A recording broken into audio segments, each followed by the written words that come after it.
এই মামলা টিকবে না, কিন্তু অথচ টিকার আগে যেই কাণ্ড ঘটে যাবে সে এক মহাপ্রলয়। আমরা প্রথম থেকেই তার ব্যাপারে আমাদের খটকা ছিল। বেল্লাল হোসেনের গুম মামলার বিষয়টি যেমন গোলমেলে, তেমনি গোলমেলে তার আসামিদের ভৌগোলিক অবস্থানও। অর্থাৎ ৩০ জন আসামিদের স্থায়ী নিবাস অন্তত ৫টি জেলায় বিস্তৃত। এদের পেশাগত দিকটাও বৈচিত্র্যে ভরা। মামলায় শিল্পপতি শ্রমিক যেমন রয়েছেন তার ব্যবসায়িক অংশীদাররাও। লেক্সাস ডেভেলপার্স লিমিটেডের তেমনই এক অংশীদার জসিম উদ্দিন, বেল্লালের অন্য এক মামলায় যিনি কারাবন্দী। জসিমের অনুপস্থিতিতে কথা হয় তার ভাই প্রকৌশলী শফিউল আলমের সাথে। তিনিও বেল্লাল হোসেনের সবশেষ গুম মামলার ১২ নম্বর আসামি। আমার ভাই হজ থেকে আসার পর দেখলাম যে সে তার ওয়াইফ এবং সেই সব আমার ভাইয়ের বাসায় প্রায় সময় চলে যেত। ঢাকা থেকে হঠাৎ করে বিমানে করে চলে যেত ভাইয়ের বাসা, অনেক সময় না বলেই চলে যেত। তো যাওয়ার পর শুধু এই ব্যবসা অনেক লাভ, 300%, 400%, 500%, তুমি এখানে ইনভেস্ট করো, তুমি যতই বিজনেস করতেছ, বিদেশে বিজনেস করো আর দেশে বিজনেস করো, এত প্রফিট, ল্যান্ডের মতো প্রফিট আর কোথাও নাই। দুবাইয়ে ব্যবসা থাকার সত্ত্বেও বেল্লালের ফাঁদে পড়ে ব্যবসায়িক পার্টনার হন তার ভাই জসিম উদ্দিন। কাগজে কলমে জসিম উদ্দিন চেয়ারম্যান, বেল্লাল হোসেন এমডি।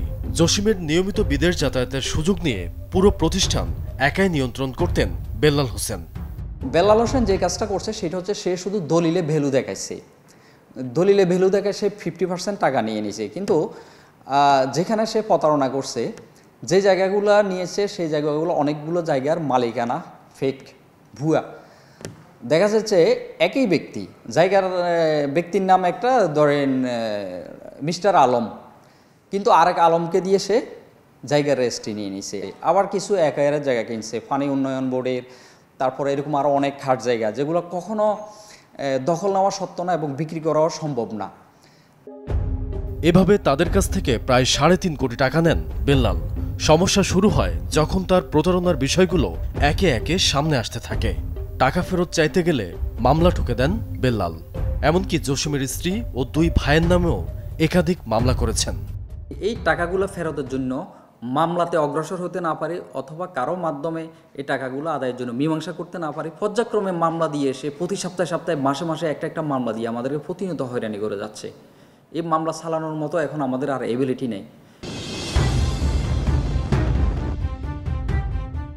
বেল্লাল হোসেনের গুম মামলার আরেকটি দিক খুঁজে পেয়েছি আমরা।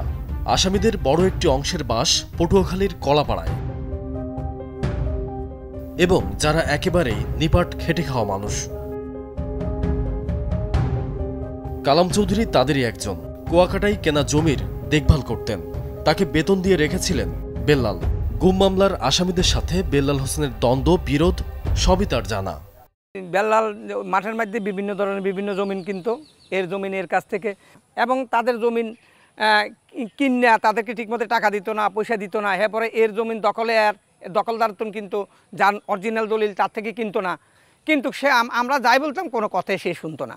এলাকাবাসী এমন ক্ষেপ্ত হয়ে মনে করেন যে তারা আমাকে মারধর করে, আমি আজকে 10-12 বছর পর্যন্ত পঙ্গু। কিন্তু আমাদের প্রশ্ন, ওই মামলায় কালাম চৌধুরীর নাম কিভাবে আসলো? যখন আমাকে গ্রামের মানুষ ওই যে মাঠে আমি দিয়ে দিছে, তখন তো আমি ঠিকমতো তাকে কোনো হেল্প করতে পারি নাই বা তার করতে পারি নাই।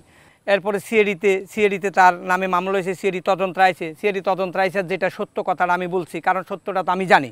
আমি সত্য কথাটা সিআইডিতে বলার কারণে সে আমাকে এই মামলার মাধ্যমে এই ধরনের হামলা দিয়ে আমাকে হ্যারাসমেন্ট করায়। আমার মতো যারাই ওখানে তার কথা না শুনছে, তার কথা যতক্ষণ তার শুনছে তো ভালো, না শুনছে তাকে এভাবে হামলার শিকার। কালামের মতো কলাপাড়ায় ফিরোজ হাওলাদার, সেলিম পেদা সহ অন্তত 8 জন বেল্লাল হোসেনের গুম মামলার আসামি হয়েছেন, যারা নিতান্তই শ্রমজীবী মানুষ। এবার বেল্লালের গুম মামলার 2 আসামির খোঁজে কুষ্টিয়ায় টিম সার্চলাইট।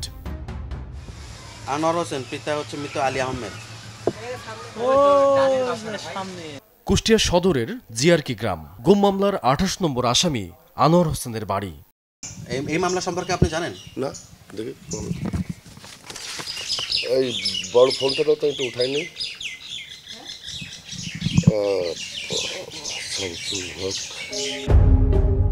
তিনি জানতেন বেল্লাল তাকে আসামি বানিয়েছেন, তবে সেটা যে গুমের মামলা আমাদের কাছ থেকেই প্রথম শুনলেন।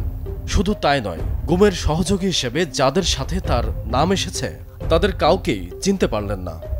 না, আমি কাউকে চিনি না। আমি শেখ হাসিনাকে চিনি, ওই যে স্বরাষ্ট্রমন্ত্রী চিনি, বেনজির আহমেদকে চিনি, হয়তো এইভাবে টিভির পর্দায় কাউকে যদি দেখে থাকে তাহলে হয়তো তাদেরকে চিনি, তাছাড়া অন্য কাউকে চিনি না।